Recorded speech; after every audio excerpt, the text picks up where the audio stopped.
사도행전 19장 21절부터 41절까지의 말씀인데요. 우리 함께 읽으실 때는 23절부터 29절까지 함께 교독하도록 하겠습니다. 제가 먼저 23절 읽겠습니다. 그때쯤 되어 이 도로 말미암아 적지 않은 소동이 있었으니 즉 데메드리오라 하는 어떤 은장색이 은으로 아마미의 신상 모형을 만들어 직공들에게 적지 않은 벌리를 하게 하더니 그가 그 직공들과 그러한 영업하는 자들을 모아 이르되 여러분도 알거니와 우리의 풍족한 생활이 이 생업에 있는데 이 바울이 에베소뿐 아니라 거의 전 아시아를 통하여 수많은 사람을 권유하여 말하되 사람의 손으로 만든 것들은 신이 아니라 하니 이는 그대들도 보고 들은 것이라. 우리의 이 영업이 천하여질 위험이 있을 뿐 아니라 큰 여신 아데미의 신전도 무시당하게 되고 온 아시아와 천하가 위하는 그의 위엄도 떨어질까 하노라 하더라. 그들이 이 말을 듣고 분노가 가득하여 외쳐 이르되 크다 에베소 사람의 암을. 함께 읽겠습니다. 온 시내가 요란하여 바울과 같이 다니는 마게도냐 사람 가이오와 아리스다고를 붙들어 일제히 연극장으로 달려 들어가는지라. 아멘. 오늘 본문에 한 사건이 일어나게 되는데요. 이 사건을 통해서 우리 신자는 무엇을 바라보고 또 무엇으로 살아가야 되는지 함께 여러분들과 나눈 시간 갖겠습니다. 여러분 시작절은 21절입니다. 우리 21절 한번 볼까요? 자, 밑줄 치는 부분 한 번만 읽어주셨으면 합니다. 이 일이 있은 후에, 그러니까 어떤 뭔 사건이 있은 후에 바울이 마게도냐, 이제 마게도냐와 아가야는 어디냐면 그리스 지역, 그리고 그 윗지방인 마게도냐 지방, 마케도니아 지방을 이야기하는 거죠. 그러니까 지금 이 에베소 소아시아 지역에서 이제 어떠한 일이 있은 후에 바울이 마게도냐와 아가야를 거쳐서 다시금 예루살렘, 이스라엘로 가기로 작정을 하였다는 겁니다. 그리고 최종 목적지가 있는데 그 목적지가 어디죠? 로마입니다. 여러분, 그리스도 예수에게 있어서, 예수님에게 있어서의 최종 목적지는 어디였죠? 예루살렘이었습니다. 예루살렘에서 반드시 이루어야 할 하나님의 놀라운 일들이 있었죠. 이 바울에게는, 예수님에게는 예루살렘이었지만 이 바울에게는 그 최종 목적지가 어디였냐면 로마였습니다. 이 로마 가운데 결국 이 예루살렘, 그리스도 예수께서 예루살렘에서 십자가에 달려 죽으신 후에 예루살렘을 통하여 예수 십자가 복음이 온 열방으로 전하여지듯이 이 바울로 말미암아 이 최종 목적지인 로마에서 이 바울로 인하여 예수 그리스도의 십자가 복음이 유럽 전 지역으로 나중에 선포가 되게 되는 거죠. 이처럼 이 바울은 최종 목적지를 로마로 두고 있는 그 가운데 중간에 행선지들이 있었어요. 그게 바로 오늘의 소아시아 지역이던 이 에베소였고요. 그리고 마게도냐와 아가야, 그리고 다시금 예루살렘으로 돌아가는 그 여정들이 남아 있었다는 거죠. 그러면 오늘 도대체 어떤 일이 있었는가? 이제 저희들이 한 2주 전에 말씀 나눴던 바로 그 말씀입니다. 에베소에서 약 수년간의 긴 사역을 있었습니다. 짧은 사역이 아니었고 긴 사역을 했었습니다. 그리고 복음이 강력하게 역사하여서 이 앞 사건에 무슨 사건이 있었냐면 그 예수 십자가 복음을 듣고 그곳에 있었던 많은 사람들이 마술사, 그러니까 이 마술책들을 다 불사르고요. 도시 전체가 그 영적인 충격으로 휩싸였었던, 그리고 그리스도 예수의 십자가 복음으로 단단히 세워졌었던 일이, 그 놀라운 부흥의 일들이 요 앞 사건에 있었다는 거예요. 그러니까 마술책을 버렸다는 것은 곧 무엇을 의미하는 거냐면 자신들의 생계였고 자신들의 전부를 그리스도 예수 앞에 다 넘겼다는 겁니다. 그리고 예수로만 살겠다 결단하는 그 사건이 있었다는 거죠.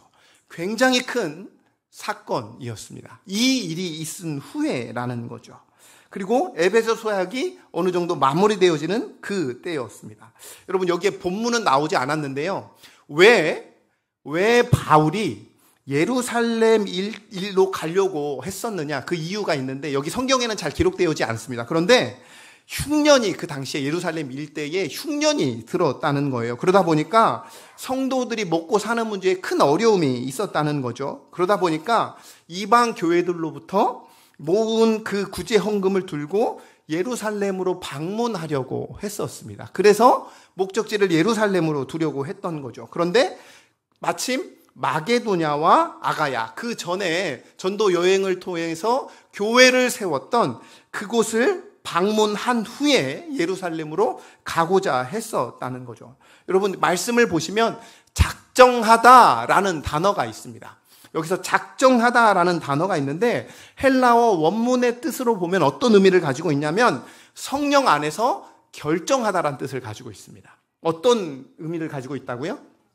성령 안에서 결정했다는 겁니다. 그러니까 지금까지 이 일련의 모든 사건들 뒤에 바울이 그렇게 하기로 마음먹고 작정한 그 이유가 무엇이냐? 뭐에 근거하는 거냐면 성령 안에서 성령이 주시는 감동으로 결정을 했다는 것이지요. 그냥 인간적인 계산으로 결정을 한 게 아니라 기도하는 가운데 그 말씀을 붙들고 성령의 인도하심 속에서 향후의 사역의 방향을 결정하였다는 것입니다. 사랑하는 성도 여러분, 우리 안에서도 오늘 이 작정이라는 단어가 우리 안에 있기를 소망합니다. 이제 2025년도가 어느덧 마무리되어져 갑니다. 여러분, 2025년도 어떻게 보내셨습니까? 잠깐 시간을 가져보십시오. 여러분, 2025년도 여러분이 무엇을 가지고 작정했습니까?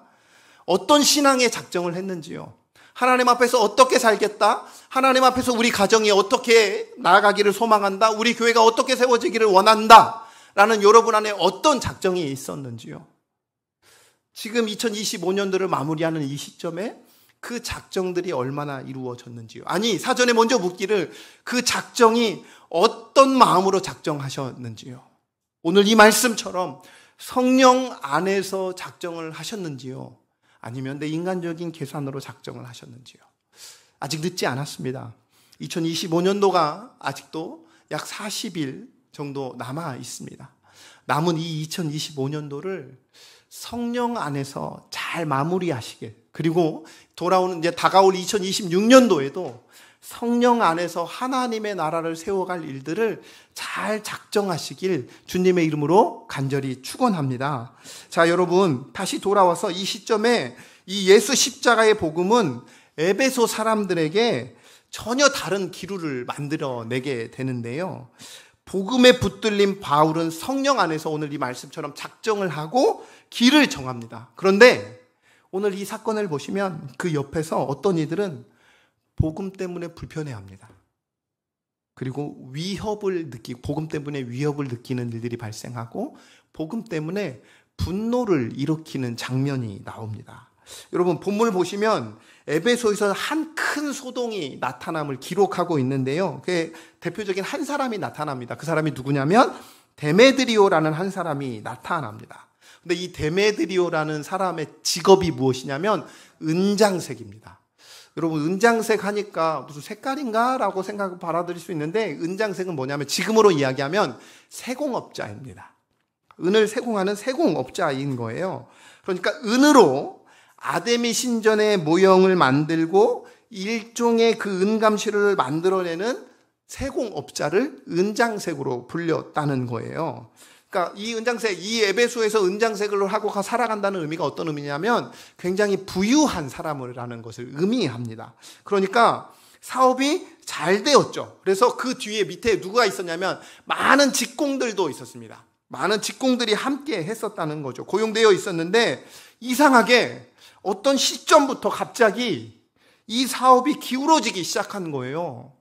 이게 도대체 왜 그러나 봤더니 이유가 분명한 거예요. 이 데메드리오라는 은장색 직업을 가진 이 사람의 갑자기 사업이 어느덧 점점 무너져가는 것을 보는데 왜 이러나 봤더니 바울을 중심으로 그 마술책을 태웠던 그 사건이 일어난과 동시에 예수 십자가 복음이 이 에베소 지역에 쭉 퍼지다 보니까 이 복음이 활발하게 전파되면서 아데미를 신봉하는 사람들이 점차 줄어드는 겁니다. 그러니까 자연스럽게 은장색으로서 이 세공된 것들을 구매하는 이들이 점점 줄어들었던 것이죠. 그러니까 데메드리오 사업에 굉장히 막심한 타격을 입었다는 겁니다. 여러분 같으면 어떻겠습니까? 당연히 기분이 상하겠죠. 내가 데메드리오 입장이라면 굴러온 돌이 박힌 돌을 빼낸다는 것처럼 갑자기 어떤 사람이 나타나더니 이상한 이야기를 하고 뭔가를 선포하더니 갑자기 나의 사업이, 나의 가세가 기울어지는 거예요. 그러면 당연히 인간된 입장으로서는 화가 나겠지요. 그러다 보니까 이 데메드리오가 직공들과 함께 같은, 이 한 사람은 있지 않고 같은 업계 사람들을 모아놓고 이렇게 이야기하는 겁니다. 그게 25절부터 27절까지입니다. 제가 25절 읽겠습니다. 그가 직공들은 물론 이 일에 관련된 일꾼들을 불러 모아 놓고 말했습니다. 여러분도 알다시피 우리가 이 사업으로 소득이 꽤 좋았습니다. 제가 이 번역본을 가지고 왔습니다. 우리말 성경 번역본을 가져왔는데요. 26절 한번 읽어주십시오. 그런데 여러분도 보고 들은 대로 바울이라는 이 사람이 여기 에베소뿐 아니라 아시아 온 지방에서 사람이 만든 신은 신이 아니라며 많은 사람들을 설득해 마음을 돌려놓고 있습니다. 제가 읽겠습니다. 이렇게 되면 우리 사업의 명성이 떨어질 뿐 아니라 위대한 여신 아데미 신전의 명예도 실추되고 아시아 지방과 전 세계에 걸쳐 숭배되고 있는 이 여신 자체도 그 신성한 위엄을 잃을지도 모르는 위험에 우리가 처해 있습니다. 라고 이 데메드리오가 선동을 하기 시작했습니다. 인간적인 모습으로는 당연한 반응일 것입니다. 그러니까 잘 이 세 절의 이야기를 잘 분석해 보면 여신의 영광, 우리 도시의 명예가 땅에 떨어질 것 같다라고 하지만 속내는 분명했습니다. 그게 뭐냐면 나 먹고 살기 힘들어. 이제 여러분도 먹고 살기 힘들 거야. 우리 이대로 가만히 있으면 당연히 안 되죠. 그러니까 이 복음이 건든 것이 그 에베소 지방에 있었던 단순한 그냥 종교로서 전쟁을 벌이는 게 아니라 그들이 사는 방식 전체, 가치관, 경제 구조마저 뒤흔들어 버렸다는 거예요. 무엇이요? 복음이요. 여러분 기억하십시오. 복음은 그냥 나의 단순한 생각만을 바꾸지 않습니다. 나의 모든 것을 뒤흔듭니다. 나의 살아가는 삶의 방식, 나의 가치관, 심지어 내가 먹고 사는 이 경제 구조마저 다 바꾸는 게 바로 이 복음의 능력입니다. 만약 내가 예수 십자가 복음을 알매도 불구하고 이 세 가지, 제가 말씀드렸던 어떤 이 모든 것을 내 삶 가운데 변하지 않는 한 구석이 있다면 여러분 우리는 심각하게 고민하셔야 됩니다. 그 복음이 내 삶에서 제대로 역사하고 있는지, 나는 그 복음에 붙들려서 살고 있는지를 고민하셔야죠. 그런데 아이러니하게 이 데메드리오라는 사람의 삶에 직접적으로 타격을 입었다는 거예요. 먹고 사는 문제, 더 나아 자기가 먹고 살고 있었던 믿고 있었던 그 모든 것들이 뿌리까지 다 흔들리던 상황이었다는 거죠. 이 데메드리오의 선동이 바로 효과로 드러나게 됩니다. 직공들이 막 흥분하기 시작한 거예요. 그래서 이렇게 외치는 거예요. 우리 28절입니다. 한번 같이 읽도록 하겠습니다. 시작. 그들이 이 말을 듣고 분노가 가득하여 외쳐 이르되 크다 에베소 사람의 아데미여 하니. 네, 그들이 이 말을 듣고 분노가 가득하여 뭐라고 외친다고요? 크다 에베소 사람의 아데미여. 무려 2시간 동안 요 멘트만 계속해서 외치는 거예요. 여러분, 이 외침이 도시 안으로 번져나가고 여러 사람들이 그 소리에 합수하면서 온 도시가 이 함성 소리로 가득해져 갔었습니다. 심지어 그들이 누구를 찾으러 갔겠습니까? 바울을 찾으러 갔죠. 근데 찾지를 못했습니다. 그러니까 바울의 일행 중 마게도냐 사람 가이오하고 우리가 마지막 절에 읽었었던 것처럼 아리스타고를 붙들어서 에베소의 방금 이 공공집회 장소였던 연극장으로 이들을 데리고 몰려 들어간 거예요. 그러니까 큰 소동이 일어난 거지요. 바울이 이 소식을 들었습니다. 그리고 어떻게 했겠습니까? 자신이 직접 가서 변론하려고 했습니다. 그랬더니 다른 제자들과 그리고 이 바울을 아는 친구들이 그를 만류했습니다. 그러면 안 된다고. 왜냐?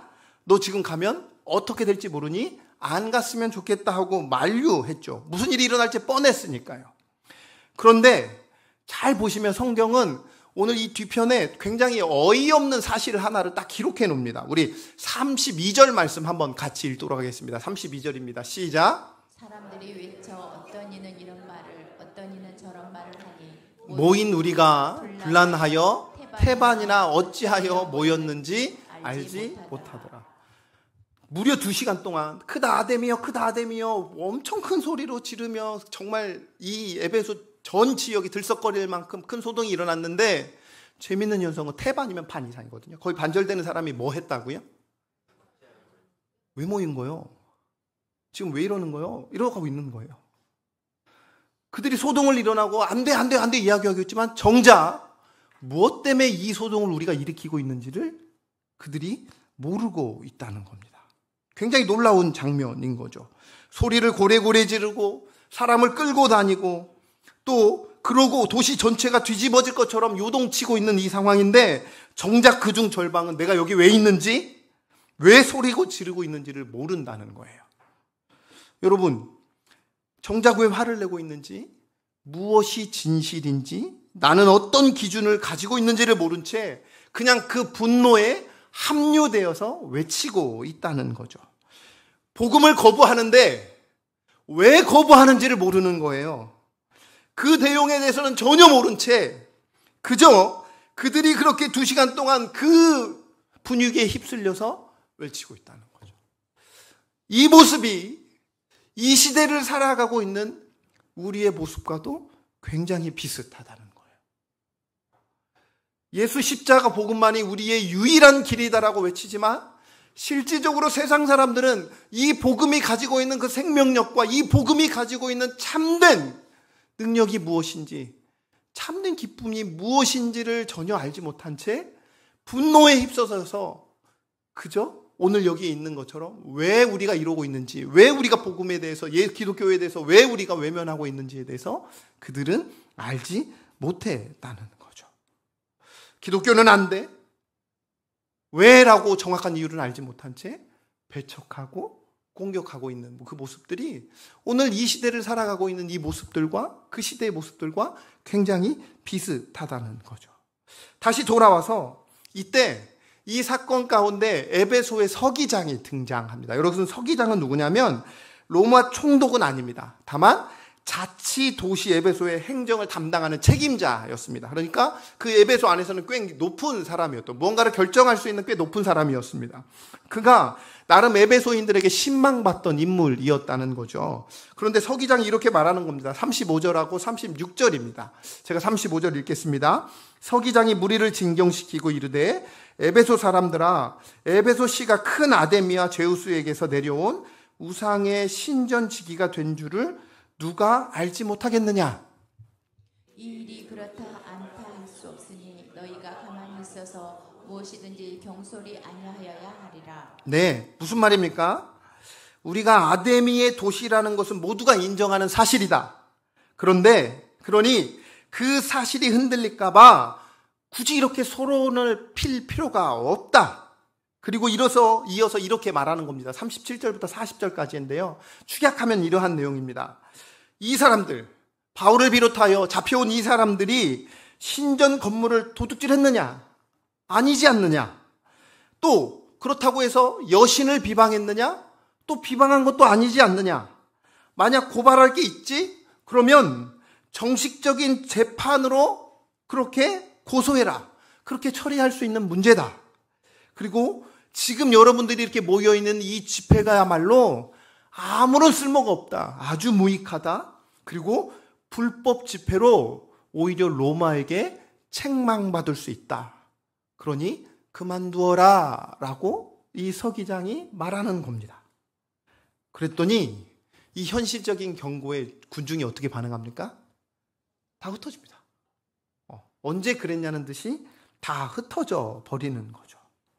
그렇게 오랜 시간 동안 열을 내면서 이 도시에 그 큰 소동을 내놓고 정작 자신들이 무엇을 위해 외쳤는지, 어디까지 갈 각오가 있었는지 모른 채 그냥 사라져 버렸다는 거죠. 그게 오늘의 본문의 내용의 끝입니다. 그러면 오늘 이 이야기를 통해서 우리가 무엇을 보아야 할까요? 우리 스스로에게, 그리고 이 시대를 향하여, 우리 교회를 향하여 우리는 어떤 유익함을 가져가야 할까요? 여러분, 이 사건을 잘 들여다보잖아요. 어떠한 연결고리가 하나 있습니다. 그게 뭐냐면 신앙과 먹고 사는 일의 연결고리입니다. 무엇의 연결고리라고요?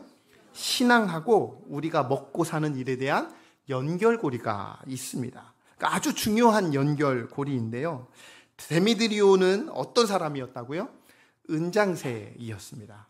그러니까 아데미를 섬기는 사람이었죠. 그리고 동시에 그 종교를 기반으로 해서 돈을 벌어 생계를 유지하는 사람이 이 데메드리오였습니다. 그러니까 신앙하고 생계가 분리될 수 없는 사람이 바로 이 데메드리오였다는 거죠.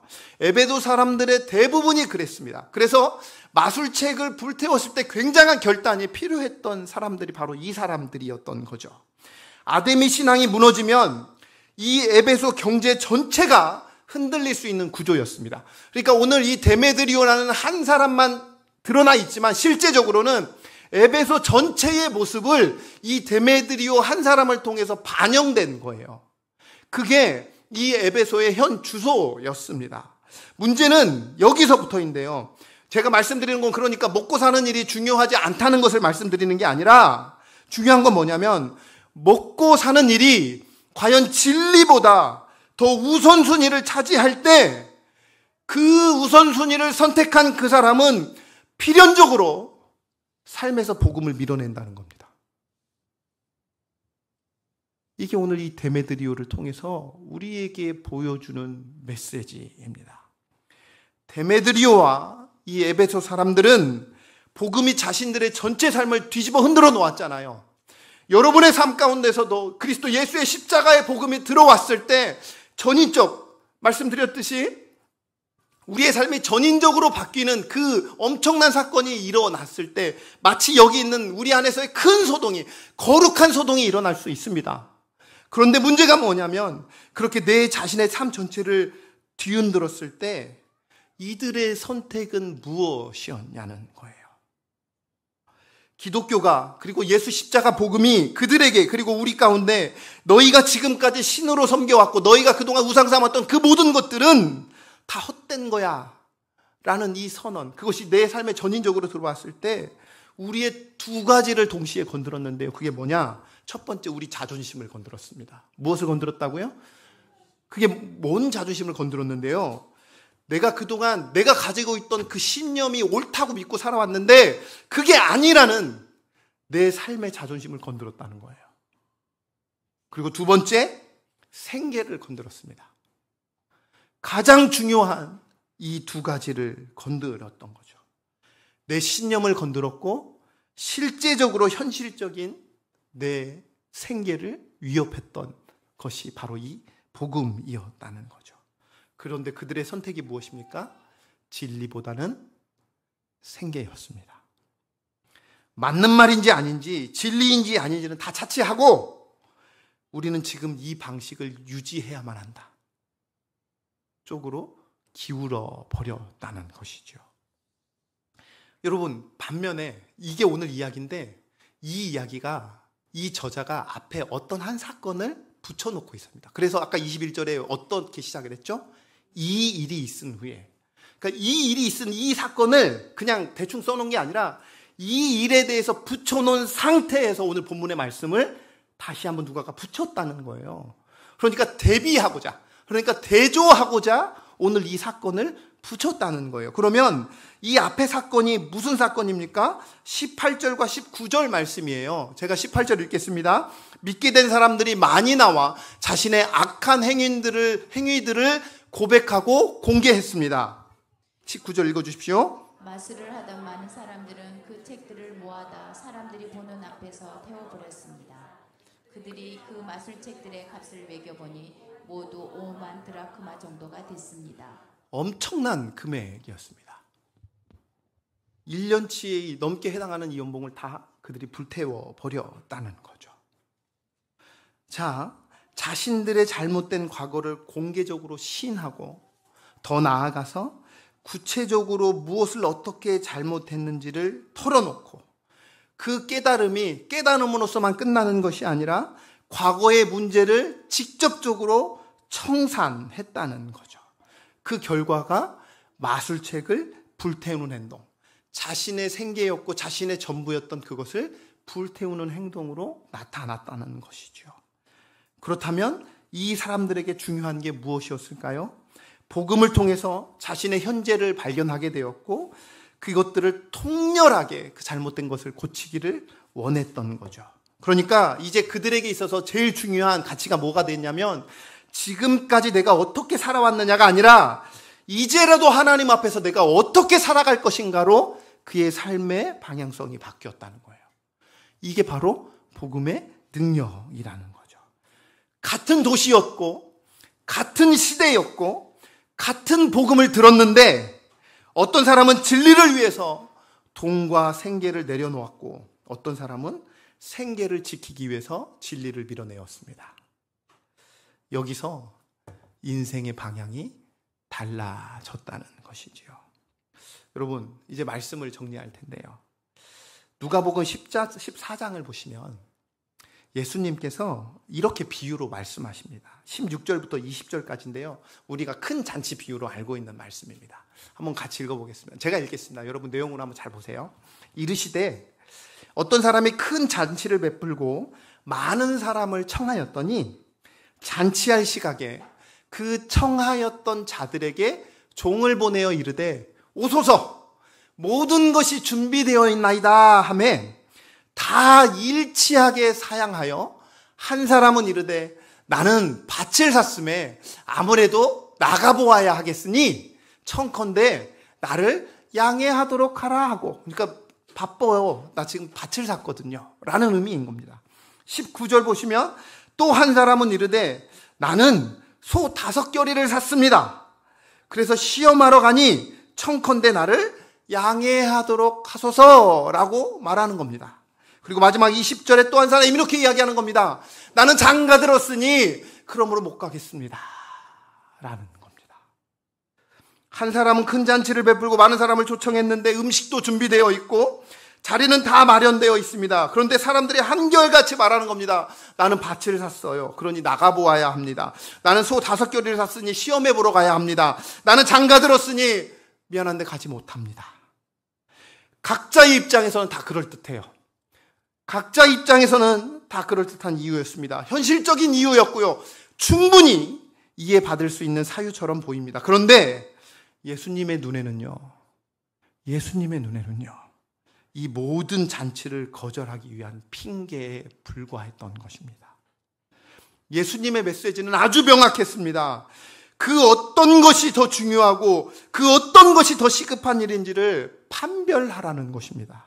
분별하라는 것이죠. 결론을 말씀드리자면 이렇습니다. 가장 우선하는 일이 가장 시급한 일이다. 데메드리오와 에베소 사람들에게 같은 질문을 던질 수 있습니다. 지금 너희 앞에 놓인 것이 불편해 있을 수 있지만, 모든 것을 다 이룰 수 있는 것 같지만, 영원한 생명으로 초대되는 이 복음, 너희는 무엇을 선택하겠느냐? 라는 이 질문 앞에 그들은 결국 생계를 더 시급한 것으로 선택했다는 거죠. 사랑하는 성도 여러분, 인간은요, 대부분이 내가 더 중요하다고 여기는 것을 먼저 선택합니다. 오늘 이 자리에 수많은 일들이 여러분 앞에 있을지도 모르겠지만, 여러분이 이 자리에 있었다는 건 예배를 더 중요시 여겼기 때문에 오늘 이 자리에 있는 겁니다. 내가 아무리 예수 그리스도를 믿어! 라고 고백은 하지만 그 가치, 선택의 순간에 그것이 돋다고 하면 여러분은 이 자리에 있지 않고 거기에 있을 겁니다. 그게 인간이니까요. 오늘 이 에베소 사람들은 자신의 생계를 선택했습니다. 왜? 지금 이 현실의 가치가 이 복음, 이 생명보다 더 귀하다고 여겼기 때문입니다. 사랑하는 성도 여러분, 여러분의 인생에 있어서 이 동일한 상황이 나섰을 때, 우리가 그냥 그저 말씀으로 봤을 때는 참으로 어리석게 보인다라고 여겨질지 모르는 이 사람들이지만 정작 우리의 모습이기도 합니다. 여러분은 지금 어떤 가치가 더 높다고 여기며 어떤 가치를 선택하며 살아가고 있는지요? 나는 밭을 샀으니, 나는 소 5겨레를 샀으니, 나는 지금 장가를 가니, 무엇이 지금 여러분의 선택을, 어떤 가치가 지금 여러분의 위에 있습니까? 말씀을 마치겠습니다. 사랑하는 성도 여러분, 정리해보면 오늘 결국 우리에게 이 질문을 던지고 있는 겁니다. 복음을 들을 때 나는 무엇을 더 중요하게 생각하는가? 진리인가 생명인가? 아니면 지금의 편안함과 지금의 생계인가? 두 번째, 나는 이미 알고 있는 이 진리를 실제 선택과 행동으로 옮기고 있는가? 아니면 알고도 계속 미루고만 있는가? 오늘 이 질문을 여러분에게 던지고 있는 것입니다. 사랑하는 성도 여러분, 데메드리오와 에베소 사람들처럼 익숙한 삶과 생계에 발이 묶여서 하나님이 주시는 정말로 참된 생명의 것들을 놓쳐버리는 인생이 되지 않기를 소망합니다. 그리고 마술책을 불태웠던 그 사람들처럼 더 나은 것을 향해서, 더 진리인 것을 향해서 용기 있게 한 걸음 내딛는 저와 여러분 되시길, 우리 동산교회 되기를 주님의 이름으로 간절히 축원합니다.